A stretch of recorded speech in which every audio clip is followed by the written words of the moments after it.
Innal hamdalillah nahmaduhu wa nasta'inuhu wa nastaghfiruh wa na'udzu billahi min shururi anfusina min sayyiati a'malina. May yahdihillahu fala mudilla lahu wa may yudlil fala hadiya lahu. Asyhadu an la ilaha illallah wa la syarika lahu wa asyhadu anna Muhammadan 'abduhu wa rasuluh. Allahumma shalli wa sallim ala Muhammad wa ala azwajihi wa dzurriyyatihi kama shallaita ala Ibrahim wa barik ala Muhammad wa azwajihi wa dzurriyyatihi kama barakta ala ali Ibrahim innaka Hamidum Majid.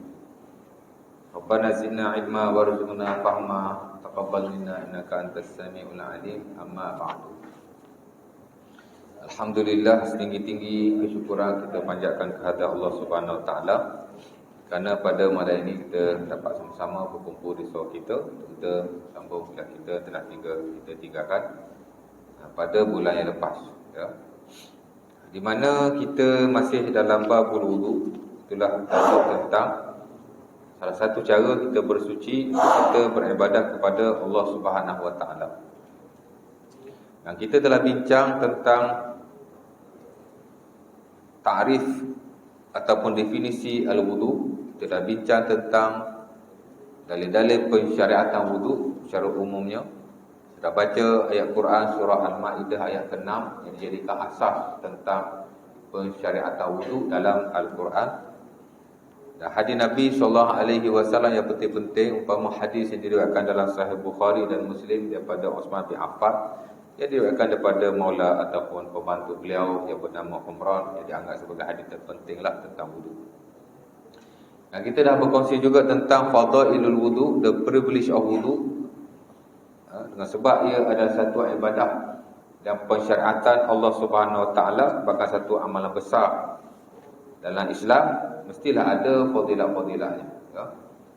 Dan saya dah baca sebahagian besar daripada fadilah-fadilahnya itu menerusi sunah-sunah Rasulullah SAW, ya. Dan last kuliah hari itu kita berkongsi tentang faraidul wudu ataupun wajibatul wudu, fardu wudu ataupun wajib wudu, ataupun kita boleh panggil juga rukun wudu. Kita dah bincang itu, ya. Ada 6 rukun kesemuanya. Bermula daripada niat, basuh muka, basuh tangan, ke siku, sapu kepala, basuh kaki dan tertib. Keenam ini termuat dalam surah Al-Maidah ayat yang ke-6 itulah, ya. Dan inilah yang paling basic dan asas tentang wudu. Sebab itu Nabi SAW dalam hadis yang diriwayatkan oleh Al-Imam Ibnu Majah daripada Rifa'ah bin Rafi', kata Rasulullah SAW, tawaddu' kama amarakallah. Berwudulah kamu seumpama yang diperintahkan oleh Allah Subhanahu wa taala. Yakni seumpama apa yang telah diwahyukan dalam surah Al-Maidah yang ke-6 itu, ya. Jadi Nabi kata wudu macam Allah Taala suruh. Mana hak paling basic itulah, ya. Di mana yang disebutkan dalam ayat itu hanya hak fardu dan rukun sajalah. Adapun selain daripada itu, sebab banyak perbuatan wudu yang kita lakukan, kesemuanya adalah termuat dalam sunah-sunah Rasulullah SAW. Hak rukun tu Allah Taala sebut. Adapun selain daripada rukun itu ditunjukkan, diajar oleh Rasulullah SAW dalam sunnah-sunnah, ya. Sebab Rasulullah ni memang kerja dia nak ajar kita bagaimana kehendak Allah Subhanahu wa taala. Pada sudut ibadah, macam mana ibadah nak dilakukan. Wudu umpamanya, macam mana nak dilakukan wudu. Pasal Allah Taala turunkan ayat saja. Macam teori je lah kita kata. Tapi macam mana nak praktikal je. Siapa yang nak tunjuk cara? Rasulullah lah. Pasal itu kerja dia, ya. Wa anzalna ilaka dzikra litubayyana lin-nasi ma nuzila ilaihim. Allah Taala kata, aku turunkan Quran kepadamu, kamulah yang kena ajar kepada manusia apa-apa yang aku turunkan kepada kamu. Jadi tanggungjawab Nabi lah, ya. Dan Nabi telah melakukan kerjanya, menjelaskan, mengajar, menunjuk cara kepada kita bagaimana untuk dilakukan perbuatan ibadah itu, wudu itu, ya. Menusi hadis-hadis baginda sallallahu alaihi wasallam yang kita dah baca sebahagian daripada. Jadi hak fardu tu 6, ya. Baik, malam ni kita akan masuk ke seterusnya, itulah sunnah-sunnah wudu, sunanul wudu, ya. Dia panggil the preferable things of wudu, benda-benda yang digalakkan, disunahkan, amat-amat disuruh dalam wudu, tapi tidaklah rukun, tidaklah fardu dan tidaklah wajib. Sebab itu dia disebut sebagai sunnah. Ya. Kalau banyak sunan, kalau satu sunnah, kalau banyak sunan. Dalam istilah fiqh kita panggil sunanul wudu, sunnah wudu. Ya. Perkataan sunnah ni kita nak kena faham ya. Dalam fiqh bila sebut sunnah, mana benda yang tidak wajib. Disuruh tapi tidak wajib. Amrun syar'iyyun min ghairi ihtiradin wala wujub. Itulah maksud sunnah. Di sisi fiqh, perintah syarak tapi dia tidak wajib atau fardu. Ya, itu masuk sunnah. Dalam fiqh lagi. Adapun sunnah dalam Islam, dia bukan sekadar benda yang disuruh tapi tidak wajib, tapi ia adalah segala apa yang datang daripada Rasulullah SAW. Ya. Bahkan ada ulama yang kata perkataan Islam tu boleh kita kata sunnah, sunnah pun kita boleh kata Islam. Kerana bila kita kata sunnah, ia merujuk kepada semua apa dibawa oleh Rasulullah SAW. Ya. Macam kata Al-Imam Al-Barbahari rahimahullah, ulama qurun terawal dulu, dalam buku akidahnya Syarhus Sunnah, katanya al-Islam huwa sunnah wa sunnah hiyal Islam yaqumu ahaduhuma maqamal akhar. Islam ialah sunnah, sunnah ialah Islam. Setiap satu daripadanya berdiri di atas tempat saling kait mengait antara satu dengan yang lain. Maksudnya kita boleh kata Islam itu sunnah, kita boleh kata sunnah itu Islam. Ya. Sunnatu tashmal al-i'tiqadiyat wal amaliyat. Kata Imam Ibn Rajab Al-Hambali dalam Jami' al-Ulum wal Hikam. Sunnah itu merangkumi i'tiqad dan juga amalan. Sunnah belaka. Ya. Kata Syekh Nasirul Aqal dalam bukunya i'tiqad Ahlussunnah wal Jamaah, dia kata apa, sunnah ni maja'a bihi Rasulullah minad din. Sunnah ni adalah apa yang dibawa oleh Rasulullah daripada agama. Ya. Itu prinsip sunnah cara am lain.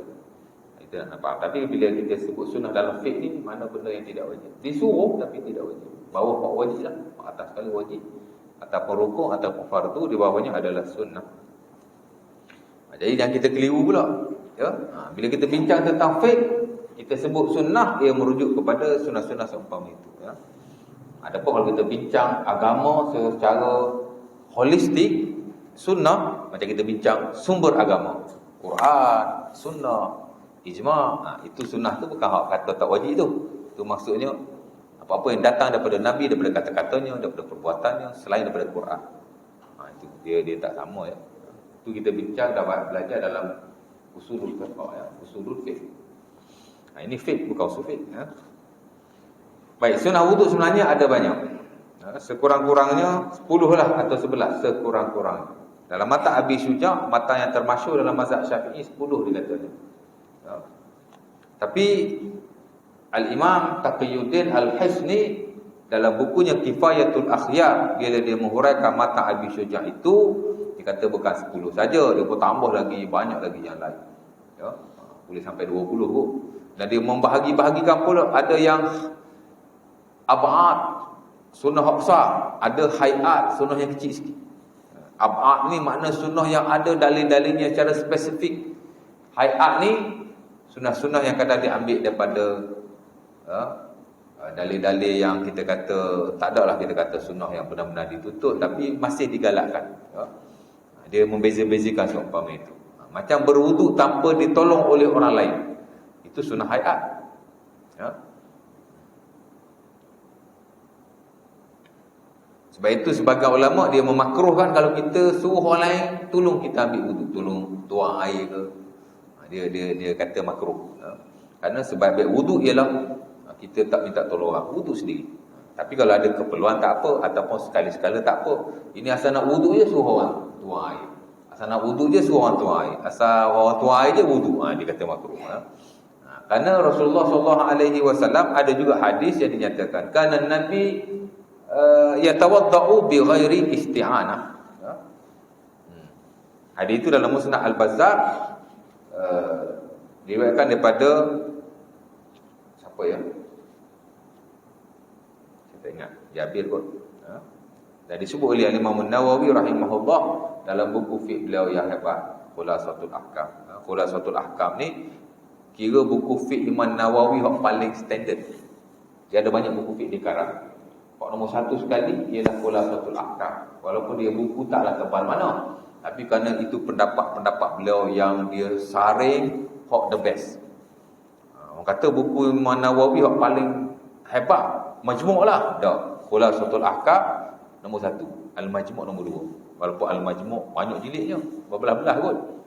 Tapi Khulasatul Ahkam tu dia yang paling standard, yang paling orang kata kalau dengan sunnah Rasulullah, hadis-hadis Nabi yang paling ni lah ya. Kata tulisan Imam Nawawi yang paling atas. Mengikut susunan sebagian ulama lah ya. Mungkin ada ulama lain dia susun Majmu' tu, saya tak tahulah. Tapi saya tahu Khulasatul Ahkam nombor satu, nombor dua baru Al-Majmu'. Memang diikuti buku-buku fiqh yang lain. Sebab ulama ni bila dikarang buku fiqh, jangan ingat satu standard je semua, tak. Kita kena susun hak mana hak lebih standard berbanding yang lain. Sebab kadang-kadang ada yang bercanggah. Dalam buku ni dikata A, dalam buku ni dikata B. Jadi kita nak tahu hak mana hak paling bagus, hak paling betul. Ya. Dia ulama susun lah.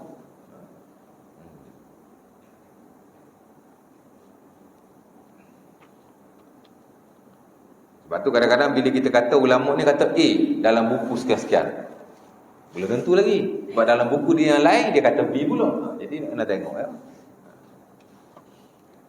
Ustaz-ustaz lah ya, orang yang tak khasuh dia nak kena perhati lah dalam seumpama itu.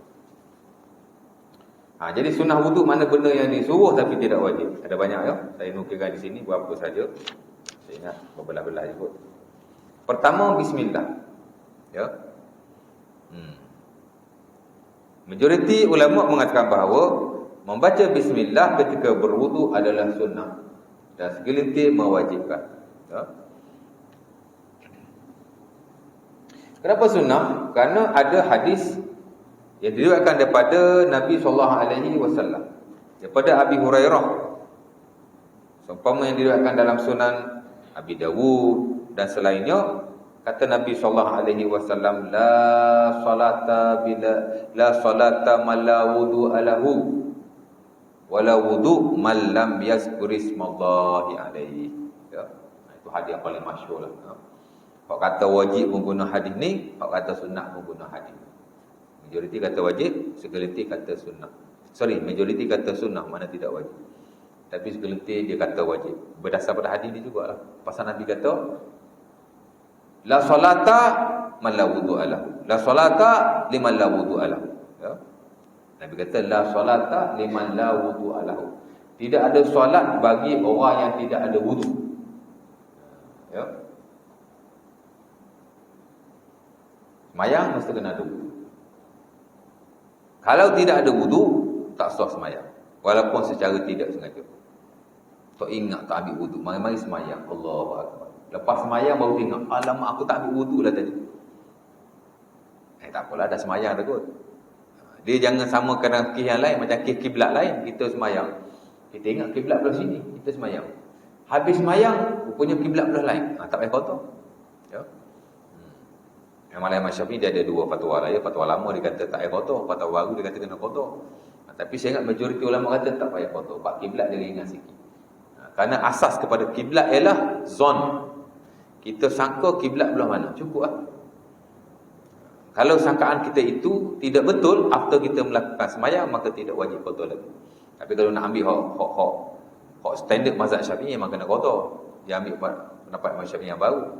Tapi sekiranya ramai pendapat ulama-ulama yang lain kata tak payah kotor, hatalah mazhab Syafi'i bahkan. Nak kotor silakan, tapi kalau tak kotor pun sudah memadai. Kerana bab kiblat ni dia ringan sikit.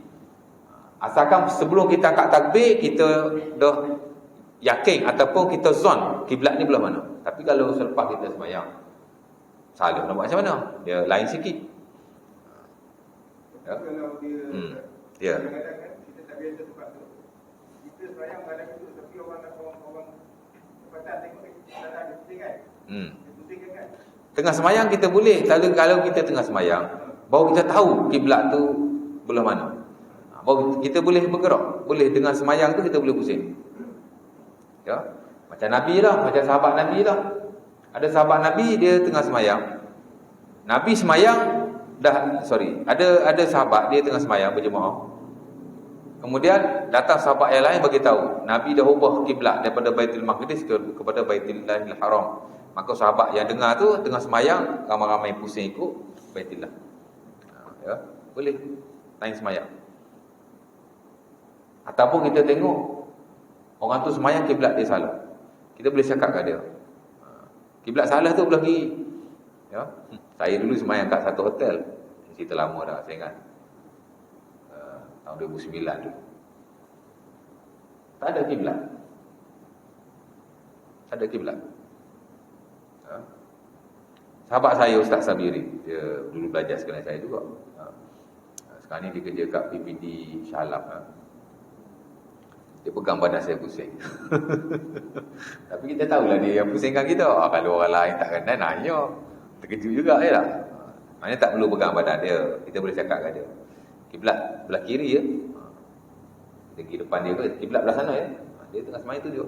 Boleh ke bercakap dengan orang sembahyang? Boleh. Dia yang tak boleh bercakap. Kita boleh bercakap. Kita nak keluar rumah, isteri kita tengah sembahyang contohnya. Kita boleh cakap kat dia. Abang nak keluar rumah ni, jangan lupa tutup api periuk nasi tu. Orang yang kita boleh bercakap. Dia tak boleh lah. Jangan dia jawab pula. Okey bang. Batal lah sembahyang. Kalau ada hal penting lah, dia tak timbul kita ganggu dia, khusyuk, makruh atau seumpama. Kalau tak ada keperluan apa-apa, makruh lah. Tapi kalau ada keperluan, harus. Ya, tidak ada masalah sama sekali. Kalau tak ada keperluan, saja-saja, makruh. Kalau nak ganggu dia sembahyang, haram. Dia kena tengok degree-degree tu macam mana. Ya?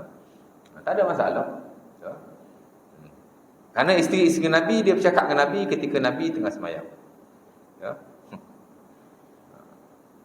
Itulah kita akan jumpa hadis itu. Jadi tak ada masalah sama. Kita boleh cakap kat dia ya. Pergi kat sebelah dia. Dia kata bang, kiblat belah kiri ya. Tapi kalau dia tak tahu, dia mahu kita bercakap, tak tahu, tak dia lah. Kita cara dia macam tu. Kita boleh beritahu dia mana kiblat yang betul dan dia boleh ubah. Kita cakap dah bang, kiblat belah kiri ya. Dia tak ubah juga. Tengok, dia tak ubah tu kerana apa? Kalau dia teramat yakin kiblat dia, maka tidak ada masalah. Tapi kalau dia tak ubah mana ya? Tak tahulah. Tapi kalau dia dengar, dia tengah sembahyang, orang cakap kat dia, bang, kiblat belah sini. Tunjuk kiblat belah sini. Depan dia kan. Dia tengah sembahyang ni. Dia tak ubah juga. Kalau dia yakin kiblat hak kita cakap tu tak betul, tak apa. Sebab dia bergantung pada dia punya yakin dia sendiri. Kalau dia yakin, tak percayalah kau. Kecuali kalau ada tanda, memang tanda je direct belah sana. Kita mula-mula main tak tengok. Bila tengah sembahyang orang tunjuk, tu kiblat belah sana, tengok. Tengah sembahyang tengok kan. Alamak betul lah. Tak ubah juga. Batal sembahyang. Tengok sebab dia kiblat ni dia lain. Kiblat ni sebelum kita sembahyang kita kena pastikan kiblat. Sebab dia syarat asas sembahyang, istiqbalul kiblat. Syarat asas sembahyang salah satunya nanti kita akan jumpa lah bahas sembahyang, mengetahui kiblat. Dan sekurang-kurangnya dengan zon walaupun tidak yakin. Sebab Islam ni dia tak memberatkan kita. Kalau nak yakin kiblat kadang-kadang susah. Bila kita pergi sembahyang di satu tempat yang tidak ada tanda, macam mana nak yakin? Mesti zon saja. Jadi dia ambil kira zon saja. Kiblat ni zon saja. Ya. Tak kisahlah apa-apa petunjuk, matahari ke, apa-apa petunjuk ya. Kalau kita dalam bangunan tengok macam terpulang. Jadi kalau kita dapat zon kiblat ni belah mana, agak sembahyang dia. Tak ada masalah. Dan apabila kita habis sembahyang jika dapati kiblat kita salah, maka tidak ada masalah sama sekali. Dia kiblat dia lain. Kalau wudu, kalau tak ada, memang kena potong. Ya. Sama-sama syarat asas sembahyang, tapi kiblat dia lain, wudu dia lain. Wudu ni kalau kita lupa pun dia tak sah sembahyang. Sebab wudu ni dia ada nafs yang jelas. Tak sah sembahyang tanpa wudu. La solata liman la wudu alahu. Antaranya hadis ni Nabi kata tidak ada solat tanpa wudu. Dah banyak lagi hadis-hadis yang lain dan Sahih Bukhari, Sahih Muslim, daripada Ibnu Umar, daripada Abi Hurairah, la salata bi ghairi tuhur, kan Nabi kata tidak ada sembahyang melainkan kamu suci daripada hadas kecil dan hadas besar. Ya. Kenapa? Kadang-kadang ni kita punya bilik air ada sekali kan. Macam mana tu? Tak apa, nanti saya cakap. Saya urai. Jadi nak cerita yang mana tadi? Yang tadi kan. Jadi pertama bismillah dia sunnah. Asalnya hadis itulah ya, yang kata wajib pun hadis tu, yang kata sunat pun hadis tu. Nabi kata la solata liman la wudu'a lahu. Tidak ada solat bagi orang yang tidak ada wudu. Maka tidak ada solat. Yang ini tidak sah solatnya. Sama ada sengaja, sama ada tidak sengaja. Sama ada lupa atau tidak lupa, sama saja. As long as dia tak ada wudu, tidak sah. Ya. Kalau dia tak ada daripada awal, contohnya tak berlakulah pada awal, mungkin di pertengahan dia tengah semayang, alamak aku tak ada wudu lah. Terus beredar. Saya nak bagi salam. Assalamualaikum warahmatullahi wabarakatuh. Semayang apa? Kalau semayang pada awal tak sah. Terus beredar. So, umpama kita batal solat, terus beredar. Ya. Dia kalau bagi salam ni, kalau kita ada wudu, kita nak berhenti solat. Boleh dengan cara bagi salam, boleh dengan cara tidak bagi salam. Kalau kita dah terbatal atau memang tak ada wudu, tak perlu bagi salam. Terus beredar saja, dia ambil wudu. Itu kalau di tengah-tengah semayang. Kalau kita dah habis semayang, baru tengok, alamak aku wudu tadi batal lah. Ataupun, aku tak ambil wudu lah. Tapi kalau syak tak apa. Aku tadi ada wudu ke? Tak ada. Maka tak apa kalau macam tu. Kalau kita dah ada wudu, cuma kita syak, batal ke tak batal? Tak apa. Melainkan kalau kita tak ambil wudu lagi, kita syak. Aku tadi ambil wudu ke tak ambil wudu lah. Itu dikira tidak ambil wudu. Tengok asal itu macam mana. Kalau kita dah ada wudu, kita syak, batal atau tidak, dikira tidak batal. Kalau kita tak ada wudu, kita syak, dah ambil wudu ke belum ambil wudu, dikira tak ambil wudu. Itu kaedah dalam fiqh dipanggil al-bara'atul asliyah. Dia kena kira hak asal. Ya. Syak ni dia kena ambil kira hak macam tu. Hak confirm macam mana. Kalau kita dah habis semayang, aku tadi ambil wudu ke tak ambil wudu lah. Akhirnya kita ambil wudu. Wudu aku batal ke tak batal tadi? Akhirnya tak batal. Dia kira macam tu ya. Al-bara'atu al-asliyah. Ataupun al-istishab dia panggil. Dia kena kira hak sebelum tu. Jadi syak-syak ni dia tidak mempengaruhi sebenarnya. Ya. Jangan layan sangatlah syak-syak umpama itu. Kalau kita syak, batal ke tidak? Kita tidak batal. Ya. Kalau kita syak, buat ke tak buat? Dia tidak buat. Aku wudu ke tidak tadi ya? Kita tak wudu. Dia tidak wudu. Dia macam tu. Dia panggil istishab. Sorry, bukan bara'ah asliyah. Dia istishab. Baik. Jadi bismillah ya.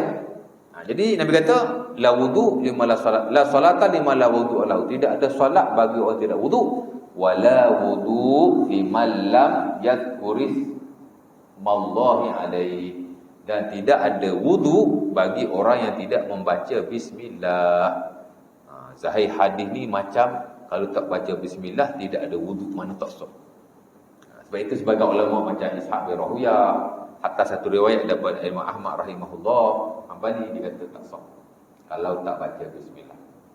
Adalah sama dua ulama yang berpendangan sedemikian, tapi majoriti kata sunnah sahaja. Umpama kata al-Imam Yahya bin Abi Khalid al-Yamani dalam mazhab Syafi'i, kita panggil dia Sahibul Bayan, dia ulama besar sebelum daripada Imam Nawawi. Buku beliau itu dianggap sebagai ensiklopedia lah, mausu'ah, atau buku fiqh yang holistik, komprehensif. Kita di PK master dulu pun memang kita rujuklah buku itu dalam mazhab Syafi'i. Dia lebih awal daripada Imam Nawawi. Imam Nawawi buat majmuk pun lebih awal daripada itu. Tapi di standard buku dia bukan sama. Dia merangkumi mazhab-mazhab sahabat Nabi, mazhab-mazhab tabi'in, mazhab-mazhab ulama-ulama yang terdahululah, Malik, Syafi'i apa semua. Jadi dia penuh dengan pendapat-pendapat para ulama. Jadi dia kata kenapa tidak wajib? Kerana di sini bukannya maksud penafian sah atau tidak wudu, tapi dia kata kesempurnaan. Dia kata tidak ada wudu bagi orang tidak menyebut nama Allah. Yang ni tak membaca bismillah. Tak menyebut nama Allah di sini bukan sebut Allah, nak wudu je Allah. Kalau itu bismillah lah, ya. Jadi kata bukan tidak sah, tidak sempurna. Ya. Jadi lagi satu dia kata sebab bukan dia sajalah, ulama-ulama lain pun banyak hadis-hadis Nabi tentang wudu tak menyebut bismillah. Jadi nampak sangat tidak wajib. Dan dalam Quran pun Allah Ta'ala tak sebut bismillah. Allah Ta'ala kata basuh muka saja, terus basuh muka kan. Sedangkan Nabi kata tawaddu' kama amarakallah. Berwudulah seperti yang Allah Ta'ala suruh. Seperti dalam Al-Quran. Tapi dalam Quran Allah Ta'ala tak sebut bismillah. Jadi pendapat majoriti itu lebih kuat lah. Jadi tidak wajib. Tapi amat-amat digalakkan. Ya? Pasal ada hadis juga Nabi SAW diriwayatkan berkata, siapa-siapa yang berwudu dia baca bismillah. maka dia menjadi suci untuk keseluruhan badannya. Man tawadda'a fa zakara smallahi alaihi kana tuhuran li jami' badanihi. Siapa-siapa yang berwudu, dia baca bismillah, maka ia bukan sekadar mensucikan anggota-anggota itu, tapi ia telah mensucikan keseluruhan badannya. Wa man tawadda'a wa lam yazkur ismallahi alaihi. Siapa-siapa yang berwudu dia tidak membaca bismillah ataupun tidak menyebut nama Allah itu, kana tahuran lima marra alaihi ma. Dia hanya suci pada tempat-tempat yang tersentuh air. Jadi adalah kelebihannya di situ. Walaupun hadis itu ada sikit banyak ketika ya. Tapi Imam Ahmad digalakkan, sepakat para ulama. Kita dapati dalam mana-mana buku fiqh. Klasik baik, moden baik. Ya. Mana-mana mazhab, tak kira Syafi'i, Hambali, siapa-siapa pun. Pasti menjadikan bismillah itu adalah satu amalan dalam wudu. Cuma depa ni khilaf lah antara wajib dan sunnah. Tapi majoriti kata sunnah, ya. Jadi kita bersamalah bila kita wudu, kita baca bismillah sekurang-kurangnya, dan boleh baca bismillahirrahmanirrahim, umpama yang disebut oleh Imam Nawawi rahimahullah dalam buku fiqh dia. Ya. Soalnya kadang-kadang kita wudu dalam bilik air, kata bilik air kan. Boleh tak kita baca bismillah? Boleh. Yang tak boleh ni, kalau kita ambil wudu tu memang tempat kita kencing yang tidak aman daripada najis. Di situ baru makruh tapi tidak haram. Ya, kita dah belajar dulu mak qadha hajat kan. Kat mana kita tak boleh zikrullah? Tempat kita berok tu, tempat kita cangkung tu, situ yang tak boleh. Ataupun kawasan sekitarnya yang tidak aman daripada wudu, itu memang tak boleh. Adapun di luar daripada itu boleh. Kita ambil wudu, singki tandas. Tandas kat sana. Ini ada lapangan, ada sikit-sikit, ambil wudu kat situ. Makruh ni, makruh tandas, tulis tandas kat luar. Dia tulis tandas kat luar, tapi itu bukan tandas. Tandas-tandas ni tempat kita qadha hajat, itu yang dia tandas sebenarnya. Tapi kalau kawasan luar tu dia tak ada masalah sama sekali. Itu bukan tandas pada hakikatnya. Ya. Boleh wudu, tak ada masalah. Bebas daripada najis. Tempat kita qadha hajat duk cangkung tu dengan kawasan sekitarnya. Kita kata dalam tempat yang kita berok tu lah, kita kata tempat kita kencing tu kan. Ambil wudu kat paip situ. Makruh. Pasal dia kawasan yang tidak aman daripada najis.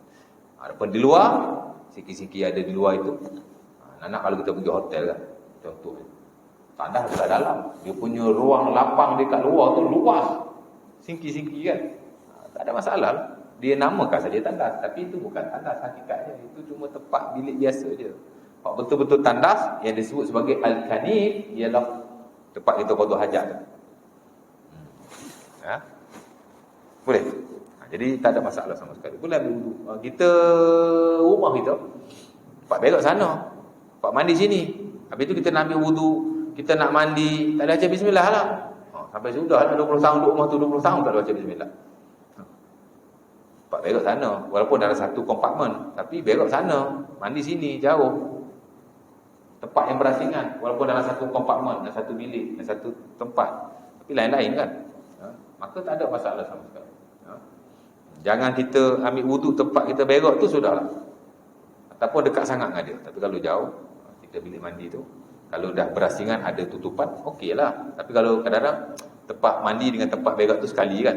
Tapi berok sana, mandi sini, boleh dan tidak masalah sama sekali. Tidak makruh insya-Allah taala. Pasal lain-lain kan. Jadi bismillah ya. Jadi samalah kita bacalah bismillah ketika berwudu kerana ia ada sunnah di sisi majoriti para ulama. Dan hadisnya pun banyak. Sebab itu Al-Imam Ibn Hajar Al-Asqalani, ulama besar mazhab Syafi'i, dalam bukunya Fathul Bari, katanya jika dicampur-campur keseluruhan hadis, walaupun hadis itu bertaraf dhaif, bahkan ia saling kuat menguat antara satu dengan yang lain. Ya.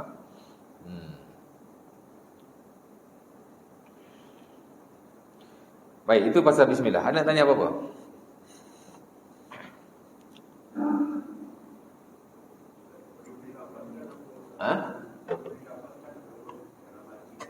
Lafaz.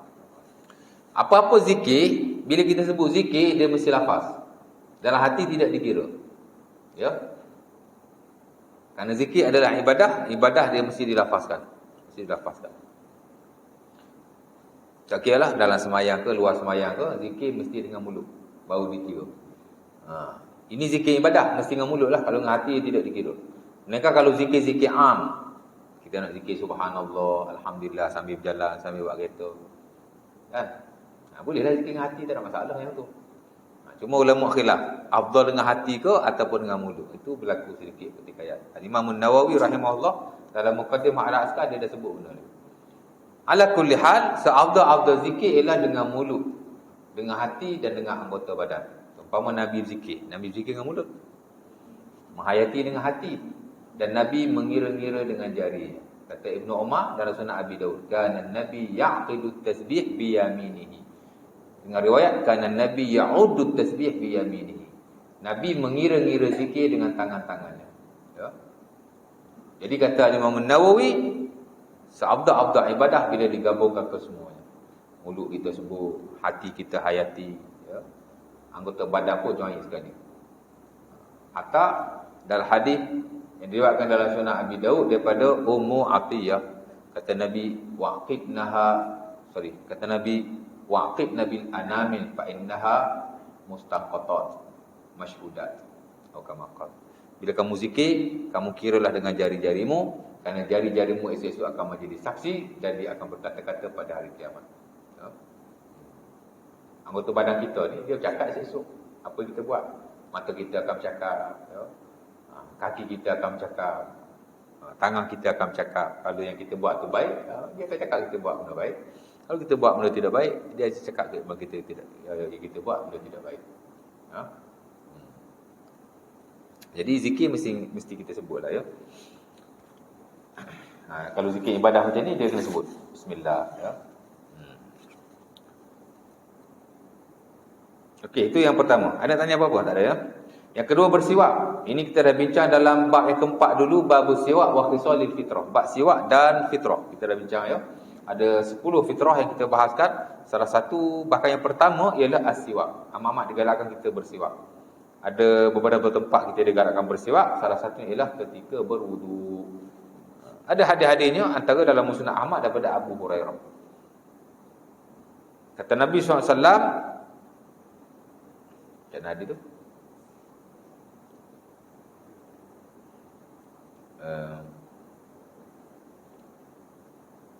Alamak, lupa pula dah. As-siwak matharatul lil fam. Bukan. Tu hadis An-Nasa'i daripada Aisyah.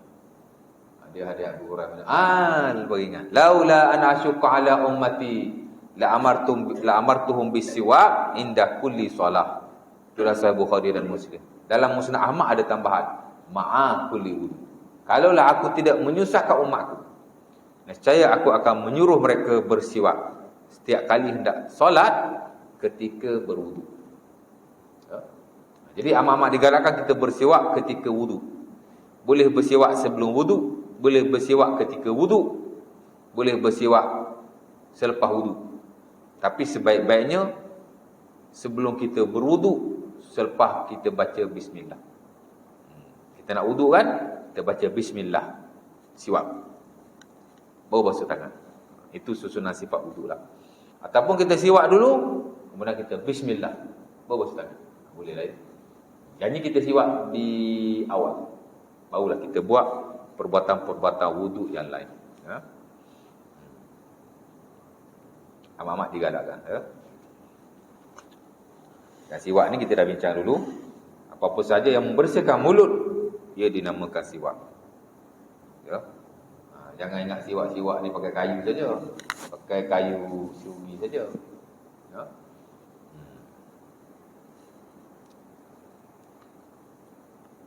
Agama ni tuan-tuan dia ada dua. Satu ta'abudi, satu maqasid dia panggil, ya. Ta'abudi ni benda tu betul-betul ibadah. Benda tu betul-betul ibadah. Kita tak fikir kenapa pun tak apa. Tapi ada benda Islam suruh, ada sebabnya, tujuan dia. Macam siwak kan, ada ulama kata ta'abudi, benda ni ibadat. Lepas tu bila siwak, dia suruh siwak tangan kanan, pasal ini ibadat. Ibadat mesti tangan kanan. Tapi ada setengah ulama dia kata siwak ni bukan ibadat, dia bukan ta'abudi, dia maqasid. Tujuan dia nak menyucikan mulut.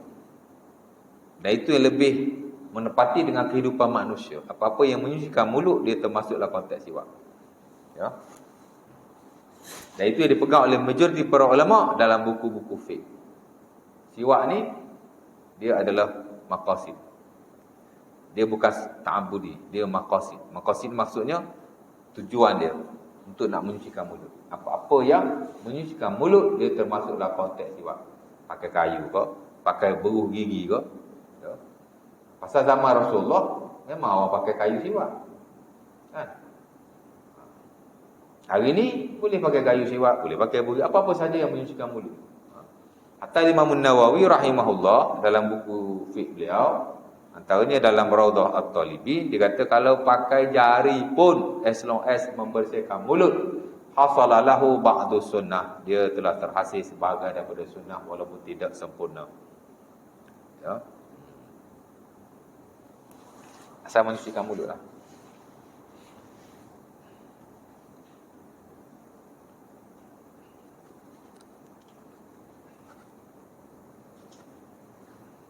Itu saya pergi khusus 2 hari pasal pembangunan wakaf di Malaysia lah ya. Antara mereka bincangkan ialah wakaf ni ta'abudi ke maqasid. Ya. Pasal apa kita mazhab Syafi'i, bab muamalat banyak tak boleh diguna pakai. Ya. Kita rujuk resolusi Bank Negara, boleh kata tak ada mazhab Syafi'i. Hambali, Hanifi, Maliki. Hambali, Hanafi, Maliki. Hambali, Hanafi, Maliki. Sebab mazhab Syafi'i kalau bab muamalah dia ta'abudi. Sikit-sikit ibadah, sikit-sikit ibadah. Jadi tak boleh nak fleksibel. Tapi mazhab yang lain banyak urusan dia melihat kepada maqasid. Disyariatkan ni ada sebab. Sebab dia begini. Jadi dia boleh berkembang, ada fleksibel. Jadi dia bincang itulah, wakaf ni maqasid ke ibadat. Kalau ibadat, memang tak banyak benda yang boleh kita buat. Orang tu wakaf tanah contohnya di Kuala Kubu 3 ekar. Kalau ibadat, sampai ke sudahlah tanah duduk di situ. Tak boleh pergi ke mana-mana. Nak ganti dengan tanah lain pun tak boleh. Pasal dia ibadat. Kan? Tapi sebagian ulama dia kata wakaf ni bukan ibadat, dia maqasid. Tujuan wakaf ni ialah untuk membantu orang Islam. As long as boleh bantu orang Islam, itulah wakaf. Dan kita lihat di Singapura, kita buat perbandingan dengan Singapura. Singapura ni dia punya wakaf dia maju, berkembang. Dia tanah-tanah wakaf yang tidak di, orang kata apa, tanah-tanah wakaf ni dia commercialize. Dia panggil ulama kita, Daud Bakar, Profesor Daud Bakar tu, ketua majlis penasihat syarah Bank Negara kita, yang pergi ke sana bincang buat benda ni. Singapura ambil manfaat sekolah muamalat kita. Kan?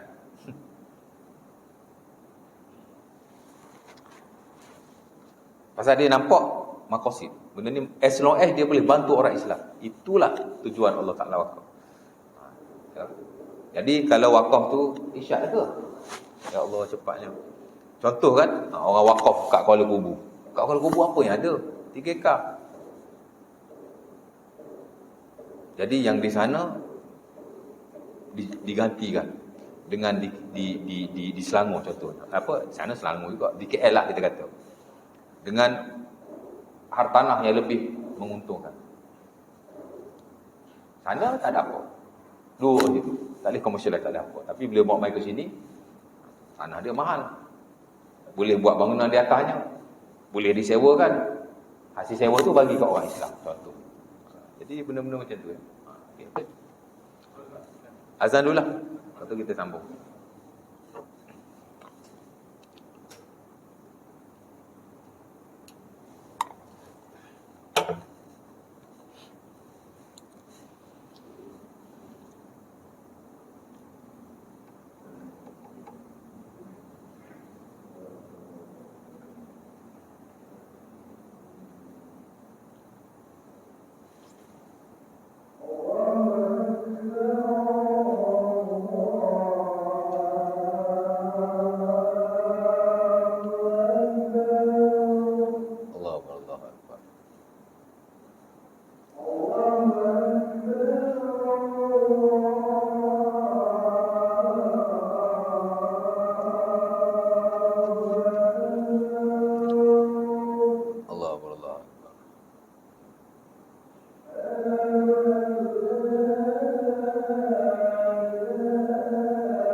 La ilaha illallah Allahumma rabb hadhihi ash-shahadatil qa'imah Allahumma inni as'aluka al-'afiyah fid dunya wal akhirah.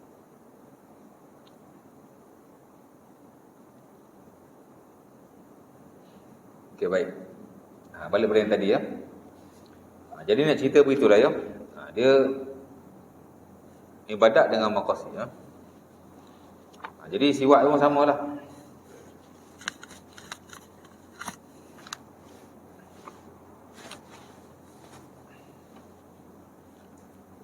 Siwak ni mencucikan mulut ya. Jadi kita cucilah mulut kita insya-Allah taala. Dua lah ya. Jadi ia adalah sunnah ya di sisi saya ingat siwak ni tak ada yang kata wajib pun. Saya ingat sepakat kata sunnah ya ketika kita berwudu ya.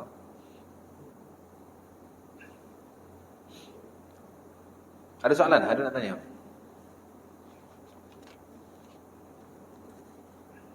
Balik pada yang tadi kan. Kita mazhab Syafi'i tuan-tuan, harta wakaf ni tak boleh sama sekali dijual. Orang wakaf kat surau kita kipas. Gunalah kipas tu sampai dunia. Tiba-tiba kipas tu dah tak boleh guna, rosak. Kau nak buat, repair. Repair pakai. Rosak lagi. Dah langsung tak boleh pakai contoh. Dia apa nak buat? Boleh tak kita jual murah-murah? Lepas tu kita belilah kipas lain tapak. Tak boleh ya. Harta wakaf ni betul-betul dia base kepada hadis. Nabi kata la tubah wala turah wala tuhab. Tak boleh dijual, tak boleh diwariskan, tak boleh diberi kepada sesiapa. Harta wakaf tu kalau dah tak boleh guna mesti dikembalikan kepada tuan. Itu standard dalam mazhab kita. Sebab tu unfortunately lah dalam bab wakaf pun kita tak rujuk mazhab Syafi'i sangat. Kita pakai mazhab lain, Hanafi. Pasal dia kata wakaf ni maqasid.